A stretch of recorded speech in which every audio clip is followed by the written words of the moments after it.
After the deep sadness of episode 9, this episode filled me with a lot of joy.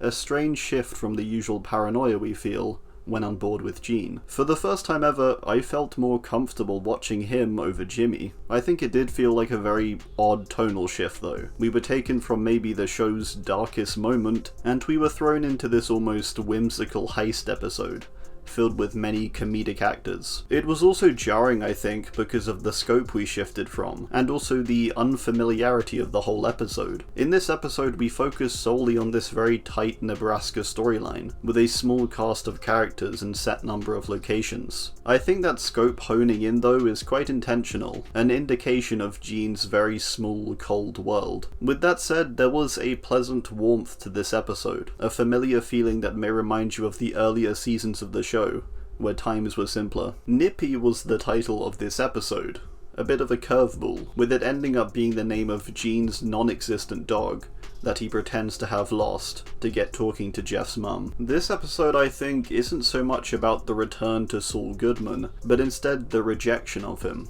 Last episode we saw Jimmy embrace Saul, the only thing he can do to cope with everything falling apart around him. The last scene of this episode feels impactful therefore, with Gene essentially deciding to reject that. He doesn't fully deny that part of him, he's got the ring back on, but he doesn't suit up.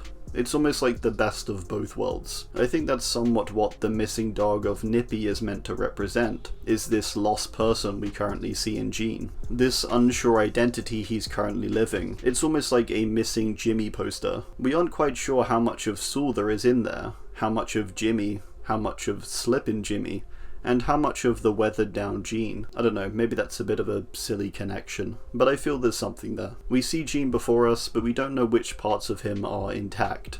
He's currently in a missing state. The lack of colour kind of made me feel the same way, as colours are so meaningful on this show. The complete lack of for the full episode, to give us any indication of how characters are feeling, or where they're headed, felt almost uncomfortable. I believe the only glimpse we did get of colour was briefly in the intro, with the Saul tapes cutting through, and then at the end when we get the blank blue. So yeah, it feels like we're missing direction here. We're a little lost in a sense as to where Gene's at, and as to how he's thinking, which I think is how we as the audience may feel at this point too. Last episode felt like it really wrapped the show up in many ways. All the storylines felt fairly concluded, so this unsure future is very much a theme of this episode, I think. It's the first time it's unaffected by that inevitability it has as a prequel. Going back to that intro too, the blank blue is almost this blank slate. There's nothing recorded. It may even suggest that we're done with the past now, and on goes the future. This tape is yet to be recorded. We get this nice scene when Gene's trying to distract the security guard, that I think sums up pretty aptly why he decided not to disappear a second time. He details to the security guard how people would react, and what would happen to his possessions if he were to disappear as Gene. If I died tonight, my landlord would pack up my stuff. It'd take him 3 hours. A ghost, a shadow, nothing. Compare this image he paints to the opening of season 6, when we got this grand display of his wealth being sorted and loaded into vans. I think there was at least some victory in Saul Goodman fleeing the first time. He got to leave behind this amassed wealth and legacy. It felt victorious to escape and leave all that behind. If he does that again as Gene, he's right, it just all seems a little empty.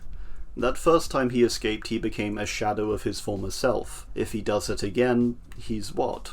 Well, nothing maybe. It would simply erode him further. So there's this really deep and dark truth to his words in this comedic moment of distraction. This whole scene felt very reminiscent of the fake crying scene that caused the death of Chuck.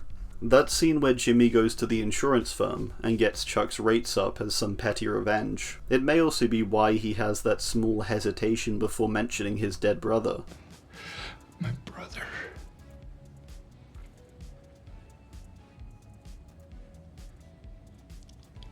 My brother is dead. But has no issue mentioning his parents. My parents are dead. I got no wife, no kids, no friends. It must in some capacity remind him of Chuck in that moment. He even pretty casually said no wife, which is quite interesting. This brother part though is clearly this hang-up for him still. I think in many ways that's still Jimmy's darkest moment, and maybe even his biggest regret. We had a bunch of shots this episode that had these classic Cage looks to them, whenever Gene was locking up the Cinnabons for the night. This to me almost feels a little on the nose, in that this dreary life is Gene's prison. It may seem like possible foreshadowing, but I almost feel like it's meant to show us that he isn't going to go to prison, because this moment in time for his life is kind of already just that for him. There were a lot of these shots. I thought I should mention it in some capacity. One thing I wanted to mention too was that I'm starting to get the feeling with these episode endings that each of these episodes nearing the end are meant to almost represent all the possible endings for Jimmy as a character. Episode 9 was a simple coming full circle. Jimmy has become Saul. That for many was the purpose of the show, so it can be completed and end there. Episode 10 was this idea that Gene's life is his eternal prison or purgatory, and that's his punishment, is never being able to truly relive those days he misses. We'll see how well this holds up, but they did say the ending would be a little different for Better Call Saul. I think the idea of providing a suitable ending to the series, episode by episode, could be pretty interesting, and satisfy all fronts in a sense. Well, I think that's gonna do it. I don't honestly have an abundance of things to say about this episode. I really like the change of pace, the new characters, and it was a refreshing tone from the past few weeks. From here though, I'm concerned for the future.